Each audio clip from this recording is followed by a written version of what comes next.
Ngayong araw guys, sa sideline na naman nga pala si Baron bilang isang Air Force technician. Kaya sasamahan namin siya ngayon guys para meron siyang katulong at mabigyan namin siya ng moral support. At sobrang swerte namin guys, buti na lang sumama kami kay Baron dahil makakapag-food trip na naman kami ng masarap ngayon. Nakalibre na naman ng mga itik. At sobrang ganda ng bahay na ginawa ni Baron ng aircon guys, meron pang sariling court. Kaya napalaban pa kami ng 3v3. Baka Baron yan. What's up sa inyo mga itik? Ngayong araw guys, andito nga pala kami ngayon sa Quezon QC. Bali na parito nga pala kami ngayon guys dahil may naisip na naman kaming bagong trip. May nakapagsabi kasi kay Kuya Mac guys na meron daw ditong binibenta na sasakyan na medyo mura lang. Pasok to guys sa buy and sell, kaya naisipan ni Kuya na puntahan namin kung mabibili namin tapos ibebenta niya daw ulit. Kaya ayan guys, chinek na agad nila dito yung makina. Ayan si Kuya, 20 kilatis pa dito, pasikat ka boy. Kailangan daw kasi guys mausisa niya to na maayos para malaman niya guys kung ano ba yung mga issue, para syempre dahil pangbenta niya to guys, dapat walang issue dahil mahirap na mablatter. Kaya ayan guys, susubukan na nga pala ngayon ni Kuya na i-test drive to at ayun nga guys, nalaman niya nga na meron pala siyang issue. Nag-alangan lang si Kuya ang biling guys dahil delay siya sa transmission tapos may check engine, kaya medyo nalungkot si Baron.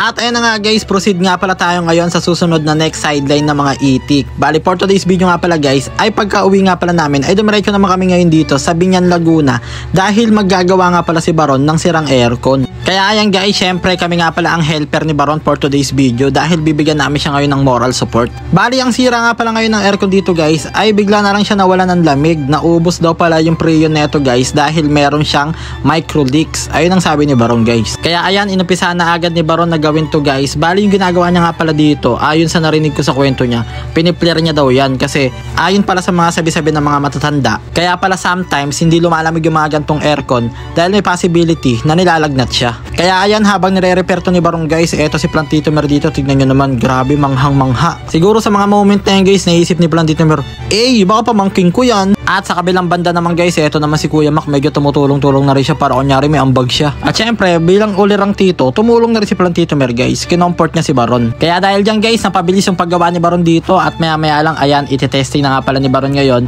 I-check niya na guys kung meron pa bang leak. I-leak test niya ngayon guys. Ayan, nilagyan niya ng sabon. Titignan niya pag may bumula dyan, ibig sabihin may masamang espiritu. 200 plus yung karga niyang hangin. Kailangan mamaya, pagbalik natin, ganyan pa rin siya. Bababad muna natin siya. Leak test muna. Siguro mga 1 hour. Sure mo lang? 1 hour, At ayan na nga guys, maya-maya lang ay sa wakas, all goods na. Wala na siyang leak. Okay na to.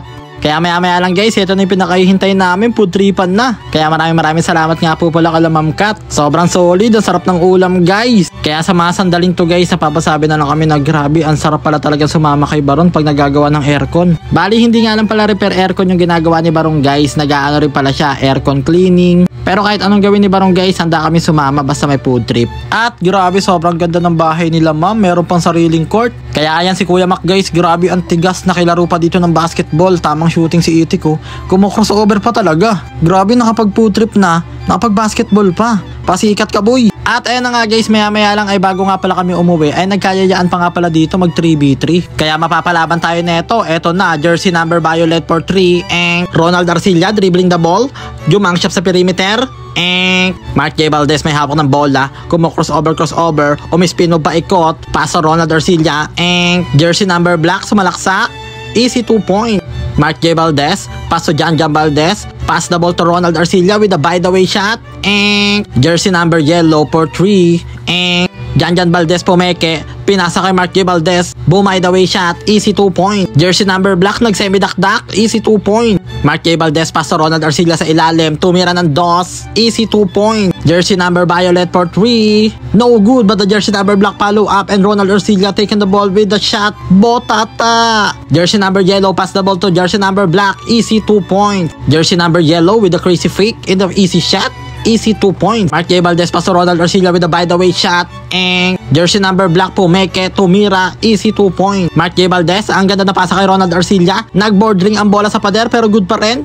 Jersey number black again and again in the easy 2 points. At dahil tambak na kami guys, kailangan na naming ipasok ang aming import na si Plantito Compo. Eto na, jersey number yellow, pass to jersey number black, Pumectus, easy 2 points. Plantito Compo, dadakdak, kaso naglalag. At ayun na nga guys, to make the short story long, ang result nga pala ng laban ay parehas lamang pero tinabla na. Dalawa kasi sa team namin guys, hiningal na. Pero ayos lang yan guys, hanggang dito na lang muna. Total, nasayang na naman namin 5 minutes ang buhay nyo. Maraming salamat sa panonood guys, I love you all. Mwah!